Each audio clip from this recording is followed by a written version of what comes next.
자, 안녕하세요.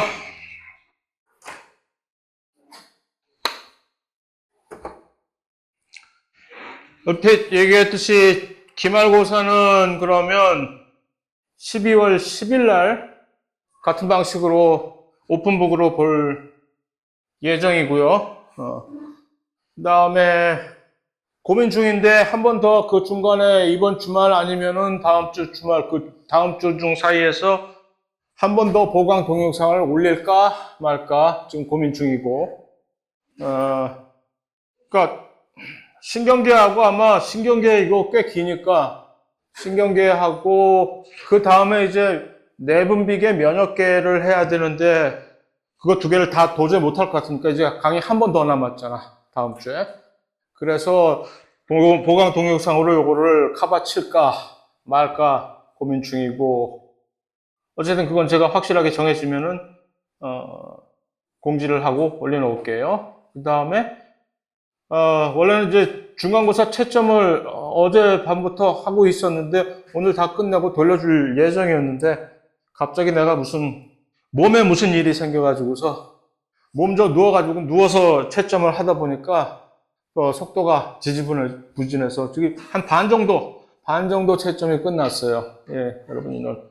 그래서 곧 여기 올리거나 아니면 다음 주에 시험지 자체를 가져올 예정이고. 그런데 보니까 채점을 한 반 정도 하다 보니까 오픈북이었는데도 불구하고, 그러니까 주관식 문제에 일률적으로 나타나는 거는 특히 특정 한 문제에 대해서 전부 다 어디서 복구를 한 것처럼 딱 답이 똑같아. 답이 다 똑같고 그것도 또 답이 틀려. 정답이 아닌 거를 분명히 수업 시간에 한 건데 왜 그걸 그렇게 어디서 인터넷에서 또는 뭐 챗GPT한테 물어보고서 그거를 반만 맞게 전부 했는지 안타까운 마음에. 그리고 그 다음에 이제 그런 데서 인터넷에서 베끼든지 아니면 챗GPT한테 물어서 베끼든지 할 때는 좀 자기의 의견을 좀 생각을 해보고 자기의 의견을 좀 넣어서 이렇게 마사지를 해서 쓰면은 좋았을 텐데 전부 안 그러고 그냥 전부 다 똑같이 써놓으니 똑같이 답이. 그래서 그런 느낌이 들었어요. 어쨌든 뭐 결과는 이제 곧 보시면 알게 될 거고. 자, 그래서 이번 시간에는 자, 갈 길이 바쁘다. 는 급한 마음이 갑자기 생기네. 지난 시간에 신경계 개요를 봤는데 이제 기본적으로 그럼 신경계를 수행하는 특별하게 생긴 세포, 우리가 잘 알고 있는 뉴런이라고 하는 이 세포는 매우 특수하게 이미 분화가 끝난 세포라는 거예요. 줄기세포하고 거의 반대척점에 있는 거죠. 줄기세포는 미분화된 세포고, 그러니까 나는 무엇이든 될 수 있어 라는 대표적인 것인데, 이 대표적으로 이제 분화가 끝갈 때까지 가가지고서 이제는 더 이상 되돌리기 힘든, 다시 돌아가기 힘든 세포의 대표가 이 신경세포 뉴런이라고 하는 겁니다. 그래서 좀 희한하게 생겼어. 뭐 셀바디라고 하는 세포체와 돌기로 이렇게 구성되는 형태로 가지고 있는데, 자, 명칭이 나옵니다. 명칭. 하나, 둘, 셋, 넷, 네 개의 명칭이 나오는데 명칭 그까짓 거야? 중요한 거 아니고, 다만 딱 형상을, 희한한 기괴하게 생긴 이 신경세포의 형상을 봤을 때 서로 간에 일단 소통을 할 때 뭐라고, 이 부분을 얘기할 때 얘를 뭐라고 불러야 되나, 그런 이름일 뿐이지. 신경세포체, 축사, 수상돌기, 축상말단, 그림을 보면 확연해지는 거죠. 이 부위가 이제 일반적인 다른 동물 세포의 거의 그 엑기스를 사실 차지하고 있던 부위지. 여기 안에 핵도 있고 대부분의 세포질이 여기에 다 있는 거지. 그 다음에 여기에 뭔가 모든 세포 소기관들도 진핵세포에 미토콘드리아를 위해서 모든 것들이 다 여기 들어있겠지. 그럼 얘는 뭐냐 도대체? 길다라겠죠. 그러니까 마치 우리가 연상을 해보면 그 부분의 하나를, 얘가 무슨 뭐 풍선껌도 아니고 말이에요. 풍선껌처럼 끝에 한 부분을 직 늘려가지고 여기를 길게 늘여놓은 거지. 다 생긴 대로 논다고 했잖아. 생긴 대로 노는 거야. 얘는 왜 이렇게 생겼을까? 세포로서, 살아있는 세포로서 어쩔 수 없으니까 이 부분을, 살아있는 세포인데 뭐 어쩌겠어요. 이 부분을 어떻게 할 수는 없잖아요, 이거. 세포인데. 그러나 이 세포의 기능을 그러니까 일종의 전선 같은 역할을 하겠다는 이제 뜻에서 우리 전기줄 같은 거 길게 선이 쭉 뜨려야 되죠. 그 역할을 얘가 이렇게 한다는 얘기죠. 그러니까 신경신호가 어떻게 전파가 되는지 이 길을 따라서 쭉 전달이 된다는 것을 대충 짐작을 할 수가 있는 거죠. 나머지는 그럼 뭐야? 여긴 뭐야 이거? 집집마다 저기 안테나, 위성 안테나 달아놓은 거지. 접시형 TV 수상 안테나 달아 놓은 것처럼 신호를 저 밖에서 그 앞서서 오는 그 신경 신호들을 받겠다는 집념에서 안테나들을 쭉쭉 놓은 거지. 그거를 우리는 뭐라고? 가지돌기 또는 수상돌기라고. 명칭이 항상 광자했죠. 한국 명칭은 여러 가지 중구난방으로 각자가 이제 내가 권위자야 하고 내 말대로 해야 하고 해서 명칭이 여러 개가 된다고 그랬잖아. 그러니까 덴드라이트라고 하는 원래 명칭, 우리가 먼저 창조하지 못한 그 죄로 그것을 따라서 번역할 때 어떤 사람은 이걸 가지돌기라고 하고 어떤 사람은 수상돌기라고 하고 똑같은 말이죠, 사실. 가지나 수상은 가지의 한자어일 뿐이지. 그래서 그런 뭐 돌기가 그런 것들이 이제 안테나가 구실을 하는 겁니다. 그걸 받아서 여기 보이잖아. 뭐라고 써 있잖아. 시그널 디렉션이라고. 신호의 방향이 화살표 쪽으로 이제 온다는 얘기지. 누군가로부터 신호를 받아서 여기서 접수, 그 다음에 이제 쭉 따라 올라가가지고서 요 끝에 가서 여기를. 자, 이 긴 전선같이 생긴 여기를 우리는 축삭이라고 한다는 얘기. 축삭. 그 다음에 축삭 말단이라고 하는 여기서 마치 안테나? 이건 나가는 방향에 밖으로 이제 내가 받았으니까 또 다른 누구에겐가 이거를 전해줘야 되겠지? 그 전달을 해주려면 그 신호가 나가는 이쪽을 우리는 어떤 데서는 이것을 시냅스 말단이라고 하고 어떤 데서는 이것을 또 축삭 말단이라고 하고 또 명칭이 또 왔다 갔다 합니다. 자, 그런데 보통의 대부분의 신경세포들은 이 전선에 해당하는 이 축삭이 담요로 둘둘둘둘 말려져 있는 것처럼 이렇게 뭐가 껍질이 덮여 있어요. 마치 전선을 그냥 구리선 전선을 그냥 놔두면은 여기저기로 뭐라 그러지 그거를 까먹었네. 그 한국말로 까먹었네. 어쨌든 이 전선 신호 전달이 제대로 안 되듯이 누전이 되듯이 그래서 그거를 누전 방지를 하면 이렇게 플라스틱으로 이제 전선 껍질을 피복을 해놓은 것처럼 그 역할을 하는 거예요. 그래서 다만 그 역할을 전기선은 플라스틱으로 돌돌 감으면 되겠지만 살아있는 세포 안에서야 그런 게 어딨어. 뭔가로 뭘로 이제 조달해낼까. 만두피를 어떤 또 다른 애를 잡아와가지고서 걔를 만두피처럼 지난번에 본 우리 만두피 빗듯이 세포를 하나를 그냥 짜분해가지고서 이렇게 납작하게 만드는 것처럼 어떤 세포 하나를 이게 확대한 그림이 이거지. 어떤 세포 하나를 완전히 짜분해가지고서 그걸 돌돌돌돌 말아가지고서 그거를 우리는 수초, 마이엘린 시스라고 하는 수초라고 하는 일종의 도움이 신경 조직은 신경계는 그러니까 이런 신경 전달을 직접 수행하는 이 뉴런뿐만이 아니라 그것을 도와주는 도우미들. 우리 영화나 연극에서 볼 때 직접 무대 우리의 스크린에 등장하는 주인공 또는 등장인물들, 배우들보다는 뒤에서 그것을 위해서 막 열일하는 스크린에 나타나지 않는 그런 스태프들이 훨씬 더 많듯이 우리의 신경계도 사실 마찬가지입니다. 그런 도우미 세포들을 전부 좀 이따 나오겠지만 교세포 또는 또 이걸 또 아교세포 둘 중에 하나 교세포 또는 아교세포라고 하는데 이들 중에 하나입니다. 얘가 슈반셀이라고 하는데 명칭이니까 여기저기서 막 튀어나오지. 짜증나게. 뭐야, 너 갑자기 뉴런이 나오는데 여기서 갑자기 세포체가 있고 수상돌기가 있고 축삭이 있고 축삭 말단이 있고 그 다음에 축삭을 이렇게 덮어 놓은 그 담요 같은 돌돌돌 말아서 덮는 담요 같은 것을 뭐라 그런다고? 수초라고 하는데 그 수초 역할을 제공해주는 세포의 이름이 또 뭐라고? 슈반. 독일어예요, 이거. 그러니까 슈반이 아니라 슈반셀이라고 이제 독일어 발음으로 해서 슈반 세포라고 하는 교세포의 일종이다라는 벌써 용어가 무슨 6, 7개가 벌써 다 튀어나와 버린 거지. 그래서 용어 정리가 골치 아프다. 차차 알아가게 되겠지. 용어가 중요한 게 아니라 그래? 그런 용어들이 이렇게 있어? 그 다 왜 용어들이 튀어나왔을까? 우리에게 정리하기, 너는 누구고 너는 누구야? 하고 정리하기 쉽게 그냥 등장하는 것이지, 그 용어에 매몰돼 가지고서 본질을 잃게 되는 그런 오류를 범하시지 말기를 바랍니다. 그래서, 신경세포체에 대한 간단한 자기소개. 저는 이런 신경세포체, 아까 있는 그 머리 부분, 거기에 대한 잠깐의 자기소개입니다. 시간 나면 여러분들이 다시 한번 여러분들이 서로 만났을 때 처음 뵙겠습니다 하고 명함 받잖아. 그럼 명함 직접 보는 게 아니라 나중에 집에 가서 전철 안에서 한 번씩 보잖아. 그러듯이 한 번씩 그래, 네가 이런 성격을 가지고 있는 친구구나 보시면 될 것이고, 이 그림이 이렇게 돼 있어. 어디 가나 인터넷에서 나도 가져온 그림이고. 자, 수상돌기 또는 가지돌기 또는 수상돌기라고 하는 얘는 무슨 신호를 받는 부분이라는 안테나 구실을 한다는 것만 이제 기억해 두시면 되는 거지. 쭈삣쭈삣 뻗어나가지고. 축삭이 이제 쭉 길게 뻗어나오는.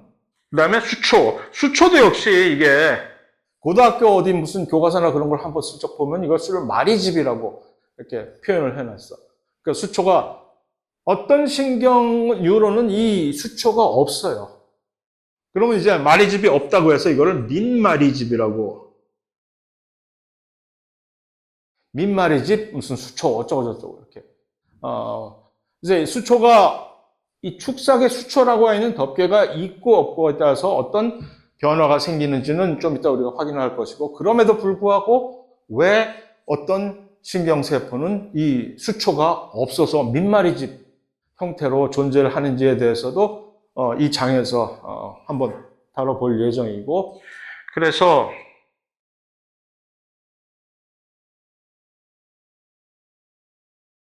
축삭 말단에 가서는 이제 끝으로 마치 수상돌기처럼 그러나 수상돌기처럼 마치 수상돌기 쪽에 보면은 이거는 메두사 머리처럼 그냥 완전히 엄청나게 길게 여기저기서 뻗어 나가 있는데 그렇게까지 과도하게 되어 있지는 않고 살짝 조금 몇 개 갈라져 있는 그런 이제 밖으로 신경신호를 전달해서 나가는 부분이고,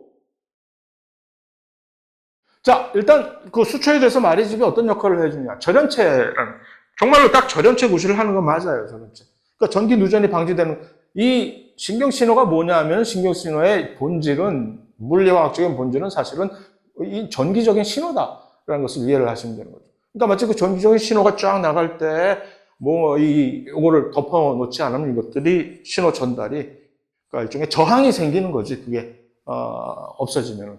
그래서, 였잖아요. 핵을 가진 이 슈반세포가 원래 그것을 제공해주는, 초계같이 자기의 몸을 만두피를 만들어가지고 초계같이 던져서 돌돌 말아가지고서 마리진 역할을 해주고, 일단 그게 누구라고? 결국 그 슈반세포는 아까 얘기한 교세포 또는 아교세포라고 하는 하나의 일종이라는 얘기입니다.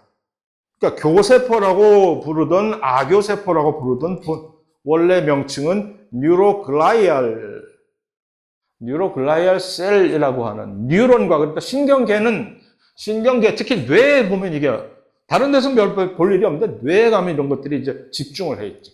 뇌를 따보면 뇌를 따보면 뉴런만 그득한 것이 아니라 뉴런 플러스 이 뉴로글라이알 셀들이 실제로 부피와 개수는 이 뉴로글라이알 셀, 신경교 또는 신경아교세포라는 것들이 훨씬 더 많습니다.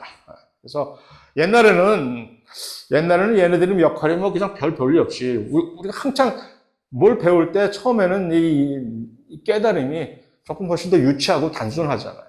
그래서 처음에 이제 신경계를 공부할 때, 뇌를 공부할 때는 뉴런만 집중해서, 역시 신경세포를 전달하는 뉴런이 이거지, 나머지들은 별 볼일 없는 도움이 드리겠지 했는데, 점점 공부를 하면 할수록, 어이구, 이 녀석들 정말 역할이 너무 중요하네. 여러 종류가 있어요. 그 중에 하나가 바로 슈반세포라는 얘기죠. 이렇게 슈반세포처럼 이렇게 마리집을 제공해주는 그런 역할을 하는 친구도 있고, 그거보다 또 훨씬 또 다른 중요한 여러 가지 역할을 하는 그런 신경악교 세포도 있고, 그래서 그런 세포들의 역할 때문에 사실은 우리가 이 치매 같은 게 생기는 원인이 또 되기도 하고 어떤 경우에 그렇게 된다는 얘기입니다. 다만 누구나 다 나는 뉴런이니까 무조건 마리집을 가져야 돼라고 당당하게 권리를 주장할 수는 없다는 얘기입니다. 누구나 다 있는 것이 아니고 그래서 없는 애들 마이엘린 시스가 없는 unmyelinated 또는 영어로 한국말로 민마리집 뉴런이 있기는 있어요. 예.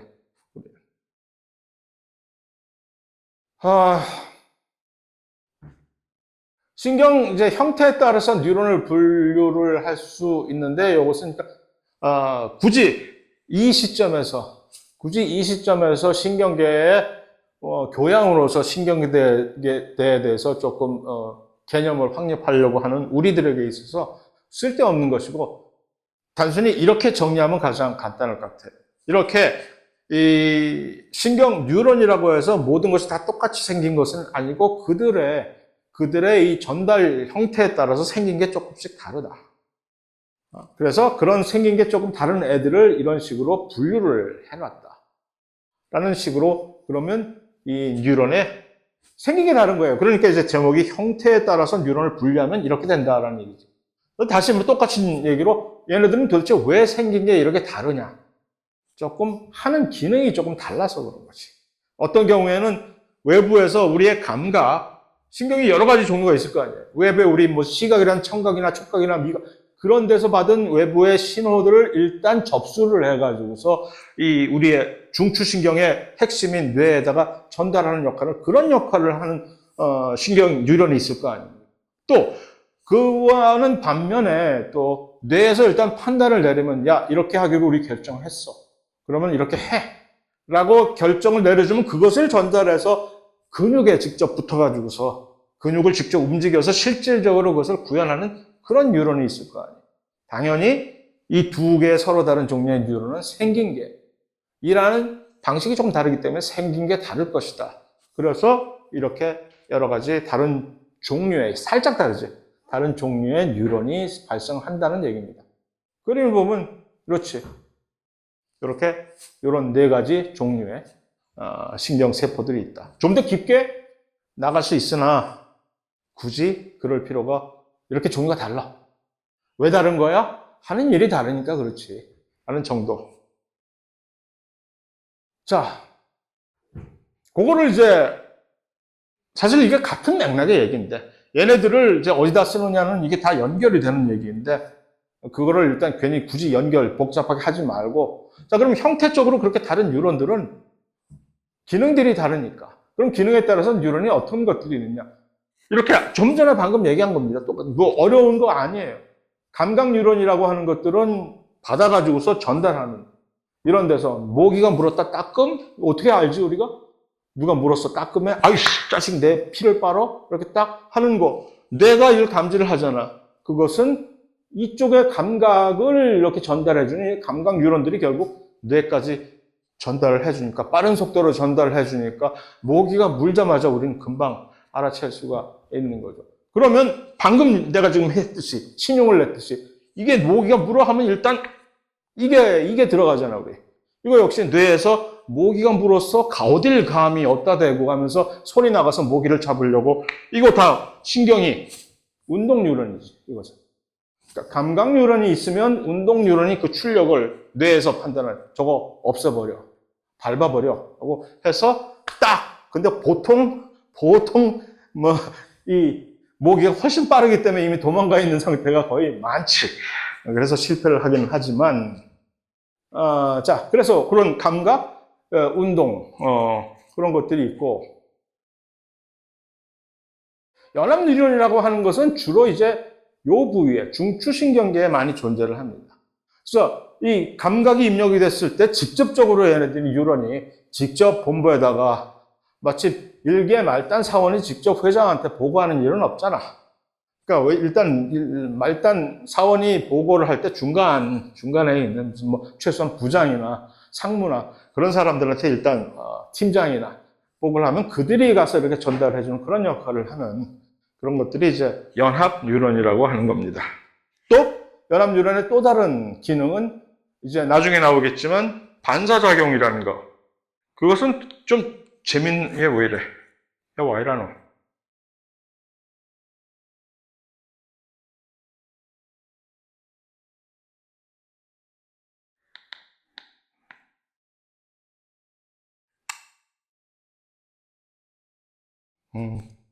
배터리가 0%야? 할 수 없지. 손으로 빨아야지. 오케이, 됐다. 그래서 반사작용 같은 것들에 역시 이 연합뉴런이 중간에 매개를 해주는 역할도 하기도 합니다. 그래서 생긴 게 좀 더 현실적인, 아까 이제 그림으로 구현한 것보다 훨씬 더 실제적으로 뇌나 뭐 그런 데서 끄집어냈을 때 뉴런이 보인 세 개의 모습을 일반성으로, 이거 캠벨에서 가져온 그림인데, 그래서 운동뉴런, 연합뉴런, 그다음에 감각뉴런들이 생긴 게 조금 이렇게 기능에 따라서 다른 겁니다. 자, 그래서 그 다음에 좀 전에 얘기했던 보조, 도우미 역할을 하는 글라이알 셀들은 일단 요 수초도 그 중에 하나이고 그 예로서 매우 중요한 기능을 한다는 거죠. 이게 그래서 이 실제로 어떤 뇌 단면을 이렇게 딱 했을 때 뉴런층이 이 정도가 이 뉴런층이라면은 이 정도는 이 아까 그 신경악교세포층이 이만큼을 두껍게 있는 것처럼 훨씬 더 많은 신경악교세포들이 들어가서 기능적으로 이것들을 도와준다는 얘기입니다. 그래서 이것도 벌써 오래된 얘기인데 뭐 별거 아닌 것 같고, 그 중에 하나가 이렇게 신경 뉴런 세포들을 청소한답시고 하다가 일 안 하고, 치매가 왜 걸리냐 하면은 일 안 하고 이렇게 빈둥대는 뉴런, 그 뉴런이 빈둥될 수밖에 없는 속사정이 있지. 얘가 뭐가 잘못돼가지고서 그 뉴런이 이 축석에 쭉 연결이 돼서 다른 뉴런하고 연결을 이렇게 하고 있어야 되는데 얘가 그걸 못해가지고 이게 짧아져, 이게 연결을 못하고 이러고 빈둥대고 있는 뉴런이 있으면 뇌에서, 그러면 아까 그 신경악교 세포 중에 일종의 하나는 이제 동네에서 이제 동네 방범대원 역할을 하면서 돌아다니는 그런 세포가 있다. 돌아다니다가 일도 안 하고 이 녀석이 이거 밥벌어지네 하고 이걸 잡아먹어버리는 거야. 밥벌어지 자식은 없애버려야지 하고. 그래갖고 결국 이 연결을 하고 있던 얘가 갑자기 본의 아니게 나도 일하고 싶다 그러다가 일을 못하고 있다는 이게 없어지는 거예요. 그게 많아지면 여기에 뇌가 완전히 텅 비게 되는 거지. 그러니까 그 기억을 전부 담당하던 뉴런들이 전부 없어지니 당연히 자식도 못 알아보고 그렇게 그런 치매가 되는 그런 거죠. 자, anyway. 그래서 자, 이번 간단하게 그렇게 소개를 했으면 이번에는 실제로 그 전기 신호라고 제가 언급을 했던 신경 신호가 어떻게 발생을 해서 어떤 메커니즘으로 발생을 해서 어떻게 전달이 되는지를 보여주는 겁니다. 일단 여기서 기억해야 될 중심어는 첫 번째 막전위라고 하는 요 중심어, 또 하나는 활동전위라고 하는 중심어예요. 사실 이 막전위라고 하는 것은 신경세포뿐만이 아니라 모든 동물세포들이 다 가지고 있는 일종의 특성입니다. 다 가지고 있어. 다만 이러한 막전위라고 하는 것을 신경세포에서는 특이하게 활용을 해서 요거를 가지고 신경신호를 전달하는데 사용을 해서 그것이 신경신호로 변화가 되면 우리는 활동전위라고 얘기를 합니다. 막전위는 멤브레인 포텐셜, 활동전위는 액션 포텐셜이라고 이제 영어로 서로 얘기하는. 이 중심어 두 개를 확실하게 개념을 잡아 놓으면은 그러면 이제 이해를 하기가 훨씬 쉽습니다. 막전위가 보통 우리는 막전위를 언급을 할 때 식물세포 얘기할 때 이미 언급을 하긴 했어요. 거기에 대해서 중간고사 시험 문제를 냈더니 어디서 이상한 데서 베껴가지고서 되도 않는 소리를 해가지고 약간 허탈하게 만들었는데, 이게 수소이온을 식물세포나 세균에서는 이 동물세포가 가지고 있는 특이적인 요 수송체가 없기 때문에 궁여지책으로 양성자 펌프를 사용해가지고서 일부러 바깥쪽을 플러스로 만들어 놓고 안쪽을 조금 약간 마이너스로 만들어 놓는, 그러면 이게 전위가 생기죠. 전압이 생기니까, 전압 차이가 생기니까. 이것을 이제 막전위라고 얘기를 하는 겁니다. 근데 보통 이것을 막전위라는 것을 우리가 측정을 할 때 그러니까 영어로 컨벤셔널하게 항상 통상적으로 그것을 재를 때 이 안쪽에서 요거를 재기 때문에 그러면 막전 위의 양은 항상 음수 값의 양이 될 수밖에 없는 거죠. 그러니까 마이너스 무슨 뭐 70 밀리볼트 하는 그런 식으로. 자, 어쨌든 이게 바로 이제 신경세포만 하나 딱 놓고 봤을 때, 뉴런 하나를 놓고 봤을 때 뉴런의 한 단면을 요거를 살짝 띄어가지고 이렇게 확대를 시켜놓으면 이게 막전이 상태가 이렇다라는 얘기죠. 바깥쪽이 플러스, 안쪽이 마이너스. 이게 누가 이렇게 만들어 놓은 것이냐 하면은 그 막전위의 발생과 막전위가 앞으로 어떻게 전개돼서 활동 전위로 바뀔까라는 것을 알려면은 이 세 개의 또 중심어를 이해를 해야 됩니다. 그래서 일단 이 세 개의 세포막에 있는 이 세포막은 사실 모든 동물 세포의 이 세 가지 종류의 이온 수송 단백질들은 다 존재를 해요. 다만 이것을 이런 식으로 조직을 잘 해가지고서 활용을 하는 건 뉴런밖에 없어서 그렇게 되는 거지만, 좀 더 정확하게 그것을 얘기하면 이제 이런 것들도 설명을 하긴 해야 되지만, 우리가 이제 막전위와 활동전위를 이해하는데 별 큰 도움을 주지 않기 때문에 그것은 일부러 생략을 하겠습니다. 그러니까 일부러 일단 가장 간단하게 이해를 하자면 이런 거 없이도 이 두 개가 사실 여기에 어떤 일종의 역할을 해서 약간 문제를 복잡하게 만드는데, 그 복잡하게 만든 걸 굳이 지금 크리스마스를 한 달 남겨놓은 이 시점에서 우리가 한 달도 안 남겨놓은 시점에서 우리가 그걸 복잡하게 할 필요는 있겠느냐 싶어서, 자, 이건 일단 무시치고 일부러 요 세 가지만 이해를 합시다. 이 세 친구가 이 막전위의 근원이며, 그 다음에 이들의 상호작용에 의해서 활동전위로 변화하게 된다는 얘기입니다. 자, 그래서 일단 그림을 먼저.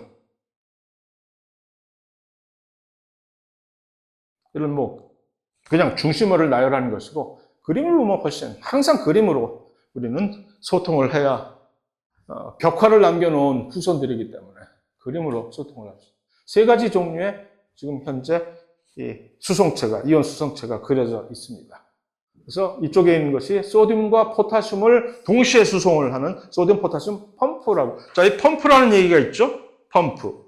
그러면 우리는 뭐라는 것을 금방 알 수 있지? 펌프라는 여기서 ATP를 사용을 해서 역방향으로 농도 기울기에 역행을 해서 두 개의 자기의 전담 물질을 수송을 하고 있다는 것을 금방 알게 되는 거죠. 이름이 소듐과 포타슘 펌프니까 얘는 소듐과 포타슘을 동시에 얘는 취급을 한다는 얘기겠지.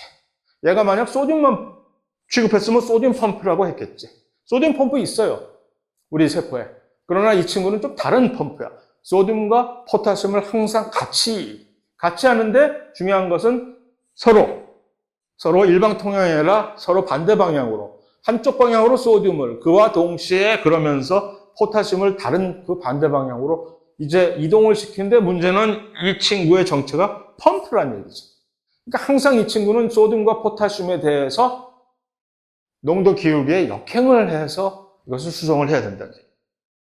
그러니까 이 친구가 활동을 하는 그 현재 상황의 이 상황이 돌아가는 형태는 막에 있는 단백질이니까, 막단백질이니까 소듐을 이쪽으로, 지금 화살표가 소듐이 이쪽으로 밖으로 내보내고, 이쪽이 세포 바깥에, 이쪽이 세포질이고. 그런데 넌 어디 딴 데 보고 있니? 소듐이 이쪽으로 나갈 때, 그렇다면 소듐의 농도는 지금 어디가 더 높으냐라는 얘기지. 어디가 더 높아요? 세포 밖과 세포 안쪽에서 소듐이 어디가 더 높을까? 바깥이 높기 때문에 이거 펌프지. 소듐을 농도 기울기가 지금 저쪽에 이미 소듐이 차고 넘치는데도 불구하고 억지로 꾸역꾸역 계속해서 소듐을 바깥으로 좀 밀어넣겠다는 얘기지. 고집 부리면서. 포타슘 역시 마찬가지로, 그렇다면 포타슘을 안쪽으로 세포질로 집어넣는데, 세포질에서는, 세포 안쪽에서는 이미 야, 포타슘 지금 그만 들어와, 차고 넘쳐 라고 얘기를 하고 있다는 얘기지. 그럼에도 불구하고 억지로 돈 써가면서 이것을 하고 있는 친구가 바로 소디움 포타슘 펌프입니다. 요게 동물만 가지고 있는 수성체예요. 식물, 세균은 이거 없어. 자, 얘가 왜 어째서 막전이를 발생을 시키느냐? 개수에서 이 묘미가 있는 거지. 한 번에 이렇게 교환을 하는데, 무역을 하는데, 안쪽으로 포타슘을 수입을 하고, 바깥쪽으로 소듐을 수출을 하는데, 이게 이 동물은 식물하고 정반대 방향이라서, 우리의 몸 안에, 세포 안에, 칼륨이라고 하죠, 보통 흔히. 포타슘이 과도하게 있으면, 사실은, 크게, 그건 얘기할 필요가 없지. 여기서 굳이 얘기할 필요 없이 소듐을 바깥쪽으로 내보내고 포타슘을 안쪽으로 이렇게 들여보내는데, 그런데 이제 할 때 소듐은 한 번에 3개, 포타슘은 한 번에 2개를 들여보낸단 말이에요. 그럼 이게 안 맞잖아. 소듐과 포타슘은 둘 다 플러스 1가짜리 양이온이잖아. 그러면 한 번 할 때마다 한 번 더 이쪽에다가 이제 무역 흑자가, 세포 바깥쪽에 무역 흑자가 플러스 1이 생기는 건데, 이거를 1초에 몇 번을 하겠어요, 이 친구가? 그러면 이쪽에 엄청나게 계속해서 이 플러스 1이라는 흑자가 누적이 되니까 이쪽은, 그러니까 이 안쪽에 비해서 플러스가 돼요. 그러니까 이쪽에서 이거를 전극을 대고 재보면 이쪽에서는 마이너스가 나오는 거죠. 그 마이너스의 볼트가, 전위가 어느 정도 양이냐? 마이너스 70mV, 1V도 안 되는, 심지어 100mV도 안 되는 겨우 마이너스 70mV, 애경에 하는 아주 약한, 여기 이거 손가락에다 넣었다고 누가 감전되는 일이 절대 없을 정도로 약하디 약한 미긴 하나, 어쨌든 전압이 존재한다는 얘기죠. 전압이 존재하면 전류가 흐를 수 있다는 얘기죠. 그 전류를 이렇게 흐르게 할 수 있는 원동력인데, 자, 그런데 요 옆에 있는 두 친구가 소듐과 포타슘 채널이에요, 얘네들은. 채널은 뭐지? 채널과 펌프의 차이. 채널은 뭡니까? 안 써. 쓸 필요가 없어. 왜냐하면 항상 이 친구들은 순리대로만, 농도 기울기를 따라서. 그러니까 소듐 채널이라는 얘기는 무슨 얘기입니까? 소듐을 농도가 높은 데에서 낮은 데로 이동을 시키는 거지.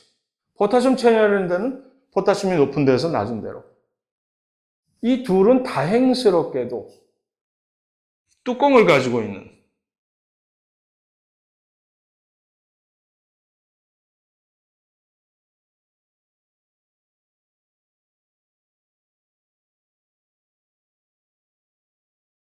뚜껑을 전부 가지고 있어요. 이러한 뚜껑을 가지고 있는 채널들을 우리는 뭐라고 얘기하면 관문 채널이라고 얘기를 합니다. 좀 전에 나왔던 관문, 게이티드, 영어로 게이티드 채널이라고 해요. 뚜껑이 있기 때문에 뚜껑을 열어야만 이게, 안 그랬다간, 이 채널들이 뚜껑이 없는 그런 채널이었다면 완전히 얘네들은 뭐가 되지? 콩쥐 항아리가 돼버리는 거지. 드립다 막 이렇게 하는데 찔찔찔찔 다 세놓으니까 아무짝에도 쓸모가 없는 건데, 다행히 얘네들이 두꺼비 역할을 해줘가지고서 이걸 막아주니까 여기에 막전이가 형성이 된다.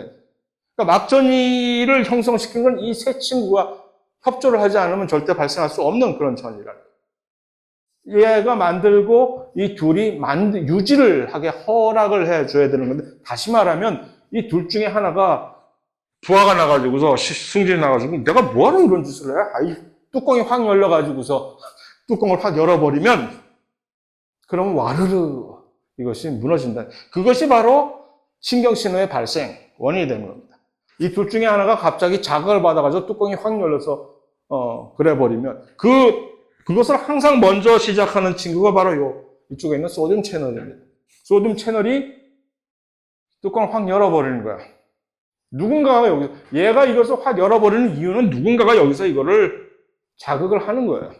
뭐 꼬집든가 아니면 또 다른 전기 신호를 주든가 해서 이쪽에서 뭔가가 신호가 왔어. 그러면 얘가 이걸 열어버려요. 그럼 이제 여기서 바깥쪽에 있어서는 안 그래도 지금 울고 싶을 때 뺨 때려주는 거지. 안 그래도 그냥 막 하고 있는데 얘가 뚜껑이 열렸어. 그럼 와르르르르 소듐이 안으로 들어가면 기껏해서 여기서 이런 식으로 지금 유지를 해왔던, 이게 최소한 국지적으로 이쪽은 반대로 역전이 되겠지.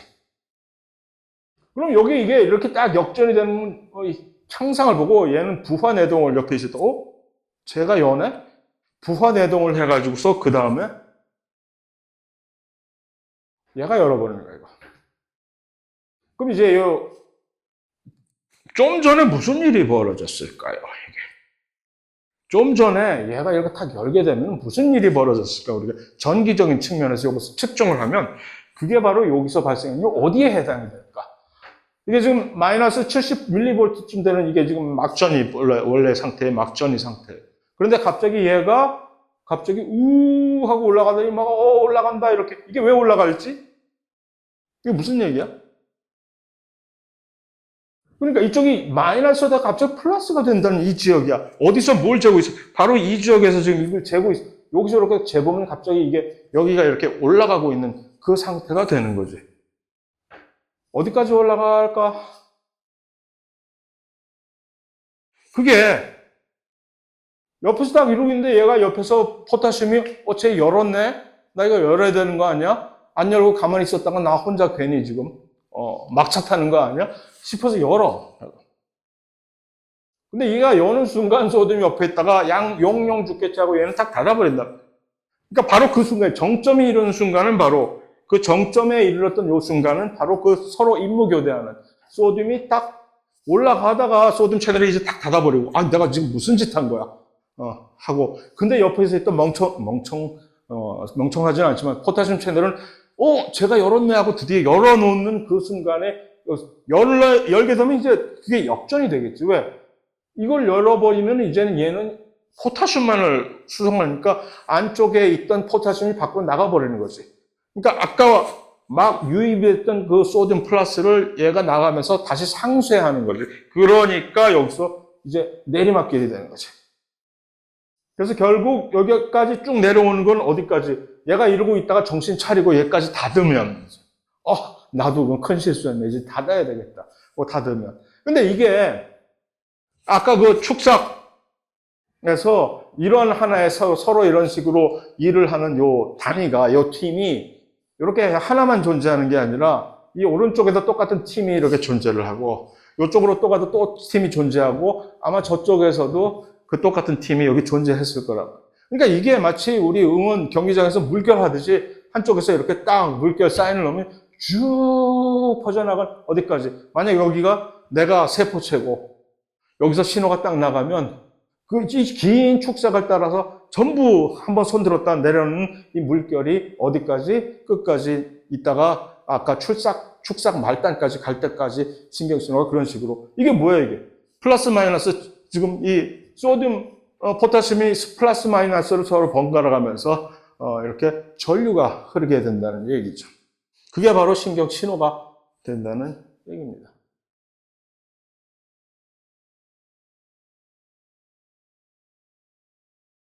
그래서 이런 식으로 쭉 움직이는 거예요, 이게.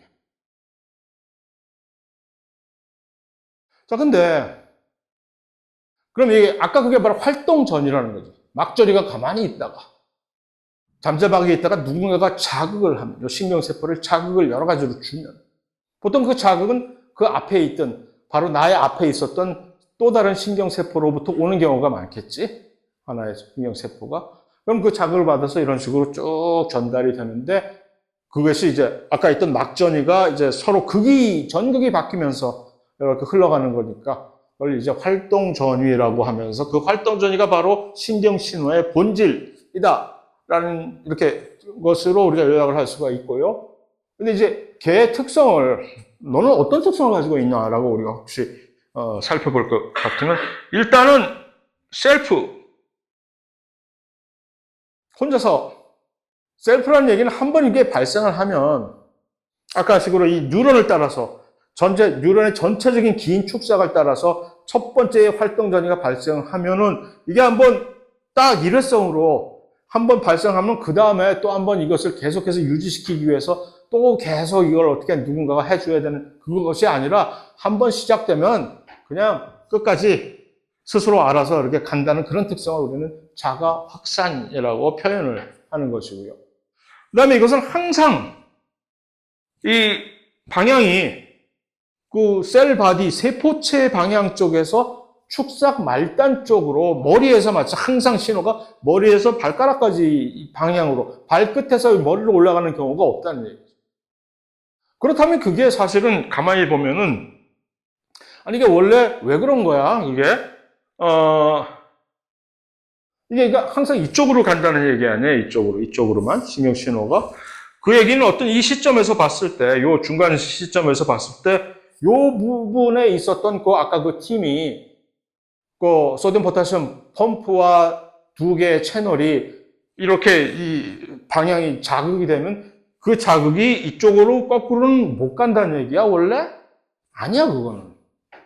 실험실에서 분리를 해가지고서 요 시험관에서 요거를 이렇게 해보면 양방향으로 사실 다 가. 이 중간에다가 갑자기 되고, 이 축삭에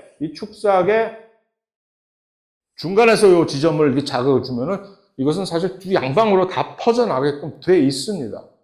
그럼에도 불구하고 얘는 항상 우리의 실제, 몸 안에서는 항상 머리에서 발가락으로만 흘러가게 돼 있어. 그것을 우리는 단방향으로. 이게 왜 그러는 거야? 왜 그럴까? 그 이유는, 실무율은 아니고,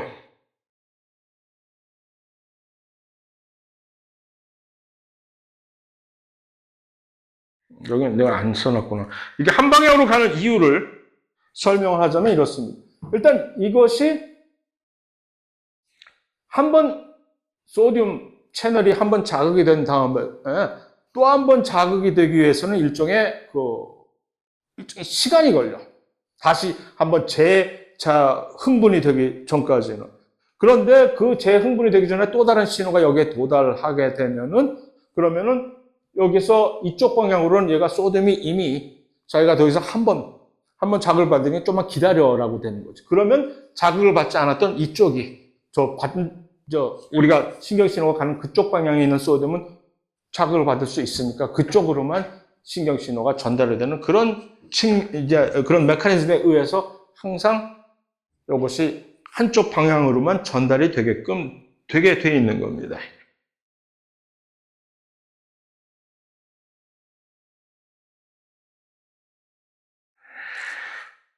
그 다음에 실무율이라는 얘기는 무슨 얘기냐 하면은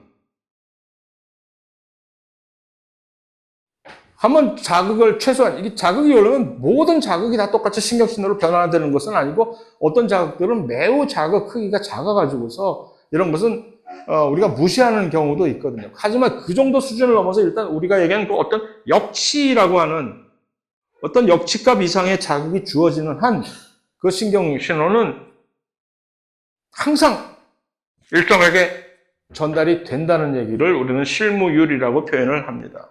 마지막으로 그러면 우리가 어떤 신경이 이제 자극을 감지를 해서 뇌에 전달을 할 때 자극 자체에 크기가 있잖아. 크기가 예를 들어 누가 이렇게 나를 때려도 살짝 때리는 게 있고 이제 세게 때리는 게 있고 둘 중에 이게 어떻게 내가 알지? 어떤 방식으로 뇌가 이것을 작은 자극과 큰 자극을 이제 구분을 할까? 라는 것은 그러면 아까 그 신경 자극은 결국 이 활동전이잖아요. 활동전. 작은 자극은 활동전이가 애갱애이고 큰 자극은 활동전이가 와우 이렇게 될까?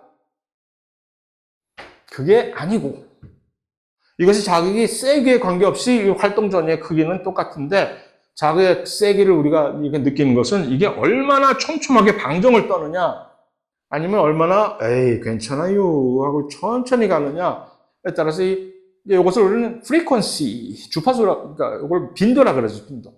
그러니까 이 활동전의 빈도가 아주, 그러니까 짧아지면, 빈도가 높아지면은, 빈도가 많아지면 우리는 큰 자극으로 받아들이게 되고, 그 빈도가 천천히 이렇게 완만하게 오면 작은 자극으로 뇌가 그것을 해석을 한다는 얘기입니다.